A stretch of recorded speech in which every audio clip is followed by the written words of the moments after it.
Denis Popovich, military analyst, is joining the broadcast of Ukraine Today. Hello, Denis. We're glad to see you. Good evening. Likewise. What do you think of the assessment by former Commander-in-Chief of Ukraine, Valerii Zaluzhnyi, that the war could last until 2034? I think that the war is limited by its physical meaning, that it will not survive until the 34th year. Yeah. Why? Well, I already said that he's already over 70, yes. That is purely for natural reasons. I really hope that it is not measured. Here you go. And why is it limited by Putin's physical existence? I think that we can see that this war is entirely Putin's war. He has provided it with ideological justification. He, in fact, now exists for its sake.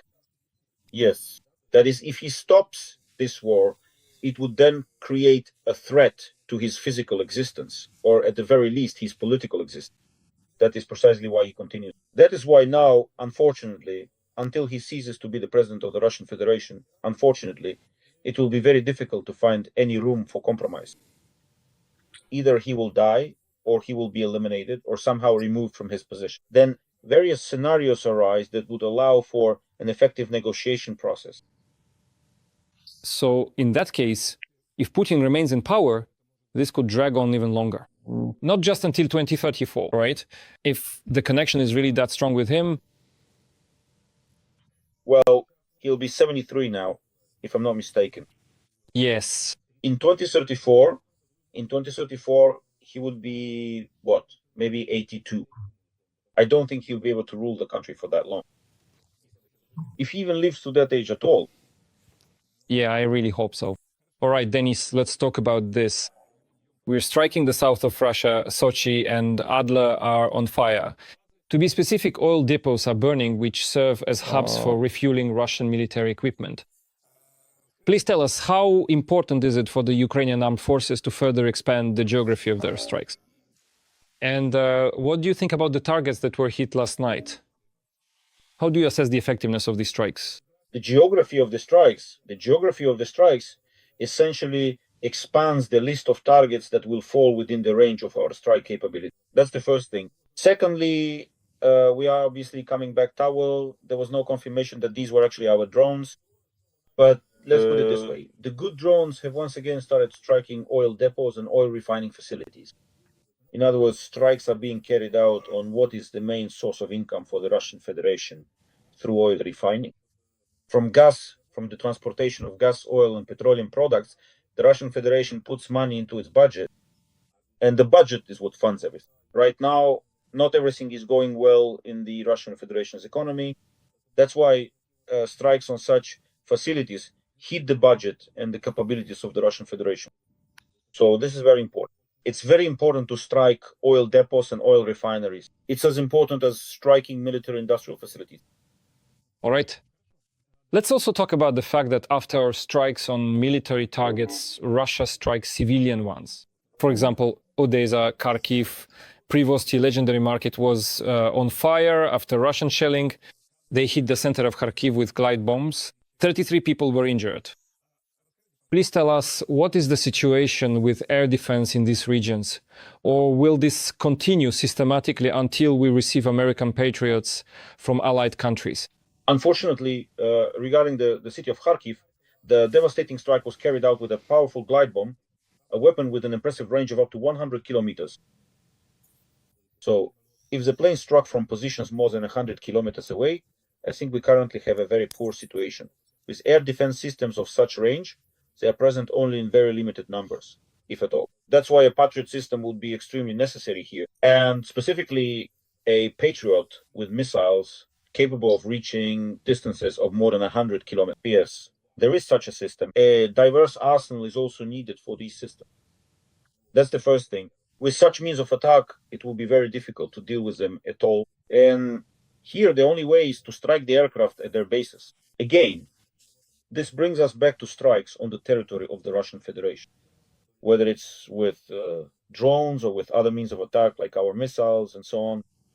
But in this case, for now, this is still the only option for how such strikes can be prevented. As for the Odesa market, that's already become the norm here. Here in Odesa, there is a particular specificity since the strikes are launched from the sea. And over the sea, the Shaheds concentrate before carrying out such attacks. Here, in fact, the issue of using light aircraft would be very relevant. From Odesa's perspective, this is especially important. In general, this issue is quite pressing when it comes to Odesa. All right, let's talk about something else now. Russia has in fact begun very serious exercises in the Baltic Sea. It's all called July Storm. The Pacific Ocean is also involved as a participating region along with the Arctic Ocean, the Baltic and the Caspian Seas, according to Reuters. 150 ships, 120 aircraft, 10 coastal missile systems, nearly 1,000 units of military and special equipment, and 15,000 troops. Could you please tell us whom they are trying to intimidate with these exercises or what they are hoping to learn?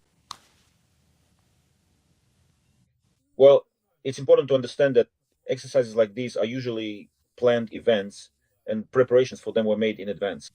In other words, it doesn't mean that they just came up with the idea for these exercises in June and started conducting them in July. After all, they had been preparing for them ahead of time. And this is a scheduled event, which is indeed intended both to learn something and to demonstrate something to certain parties. What exactly? If we're talking about the Baltic Sea, we can see what's happening there right now. The Baltic serves as a base for the shadow fleet of the Russian Federation. Currently, our partners, the countries of the Baltic region, are taking measures to slow down this fleet. Yes, that is, to detain tankers and accordingly these vessels. The Russian Federation will try to respond to this. In addition, this is also a place where the Russian Federation carries out various hybrid operations such as jamming GPS signals and disrupting internet cables that go to the Nordic countries and the Baltic states. So now the Russian Federation is trying to demonstrate that it is the master of the Baltic Sea, that tankers should not be detained, that nothing should hinder the Russian Federation's dominance in the Baltic, and these exercises are aimed precisely at that. In the Pacific Ocean, this is a signal to those allies, primarily North Korea and China, that Russia is present there and can be relied upon. At the same time, it is also a signal to South Korea and Japan that the Russian Federation is present there as well and can pose a serious threat. As far as I've heard, these exercises are also taking place in the Arctic, but the Arctic is generally an arena of confrontation between the US and the Russian Federation. So Russia is also demonstrating that it is a serious player in this region as well. Every voice matters. Join our community, support independent journalism and help us bring you the truth from Ukraine. Become a member of Ukraine Today. Join us now. You know, I'd also like to ask you for a comment on another quote from Valerii Zaluzhnyi. That one caught my attention too. When he was asked about a peacekeeping contingent that could help end the war in Ukraine, he said, what kind of contingent are we talking about? A contingent that can shoot down 500 drones over Kyiv, or a contingent that will come here in nice red pants? So what's the point of it? Well, there's probably no point at all. Could you please tell us how do you assess the possibility of foreign military forces, I'm referring to our ally actually taking part in the defense or in so-called security provision on some territory of Ukraine? Is there any point in this at all, and could it be one of the tools to end the war? Look, right now, well, for the past couple of months, there's been a lot of talk about this.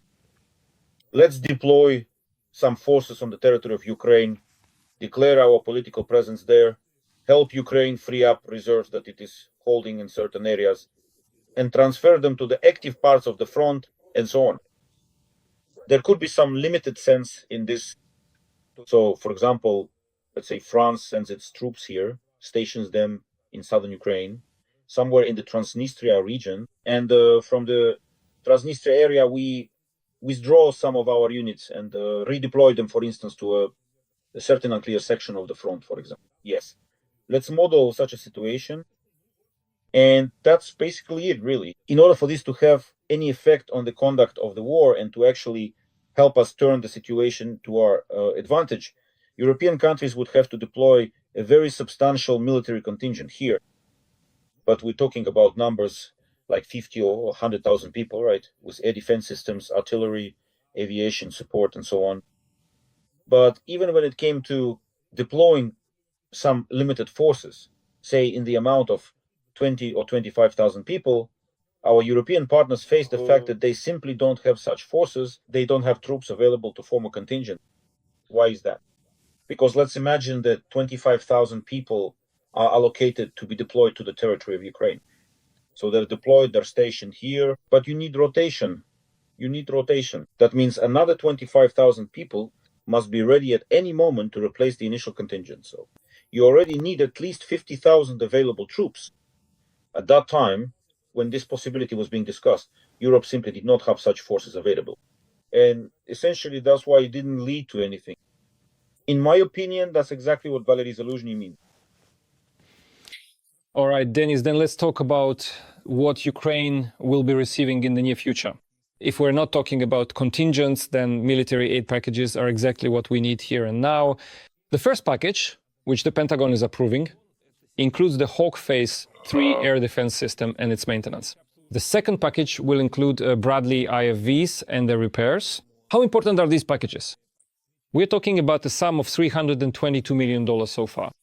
Well, the amount, let's put it this way, for the scale of this war is, to put it mildly, not very large. What do you have to say about this? Well, any aid packages are important. Absolutely any assistance would be helpful to us right now. That's where I'll start my answer to your question. Next, when we talk about Hawk systems, let's not forget that they are medium-range systems. They can be used both to destroy cruise missiles and, in principle, to take down drones as well. Right now, any means for this purpose will be useful. That's it. This system is not suitable for countering ballistic aerial targets, but nevertheless, it can still perform its function. When we talk about the Bradley, we need to understand that this is an infantry fighting vehicle that is currently a workhorse on the ground. The Bradley IFV is held in very high regard by our soldiers, so it will definitely not be superfluous either. Even if we say that drones are currently shaping the way combat operations are conducted, infantry fighting vehicles are still indispensable, especially a vehicle that, let's say, takes such good care of its crew. In other words, the crew's survivability in the event of a hit to the Bradley IFV is very high. Okay. And finally, I'd like to ask you one more thing. So Xi Jinping says that he will support Russia even more powerfully. By the way, Xi Jinping also recently spoke with the heads of European states in Beijing. And many people say that the key to ending the war actually lies in Beijing, even more so than in the United States.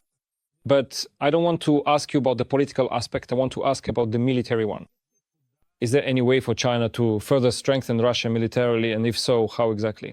And do you think they will actually do it? I want to repeat once again that the key to ending the war lies in the existence of Vladimir Putin. I want to emphasize this once again because the possibility of Vladimir Putin's existence, the key to that lies more in China. That's an aspect to consider. Maybe, yes. Like the death of Koshchei, but that's something that can be debated. Let me emphasize once again that this is Putin's war, and right now he cannot afford to end it in any way that would be perceived as anything other than his victory. Because if it is perceived differently, then his political and physical existence will be, very limited in time. Right now, he is essentially fighting for his existence, both politically and physically. There is, unfortunately, no limit to perfection. The current increase in the number of shaheeds and the production of shaheeds that we are witnessing, Russia owes all of this entirely to China. China supplied the machines, China supplied dual-use goods, China supplied the equipment, right? So, unfortunately, we are seeing a very sad result. A multiple increase in the number of shaheeds, the production of shaheeds, which are flying over our cities and coming down on our heads. And this is just one aspect, but they are also an even greater increase in production, the transfer of even more components. Ultimately, there still remains the option of directly transferring military equipment as North Korea does for the Russian Federation. If China starts supplying military equipment in large quantities, the situation could change dramatically. Well, yes, considering that China could also supply North Korea supposedly through its proxies to Russia, these schemes really probably have no bottom, no limit. Thank you very much. Denis Popovich, military analyst, was on the air of Ukraine Today. All the best to you. Goodbye.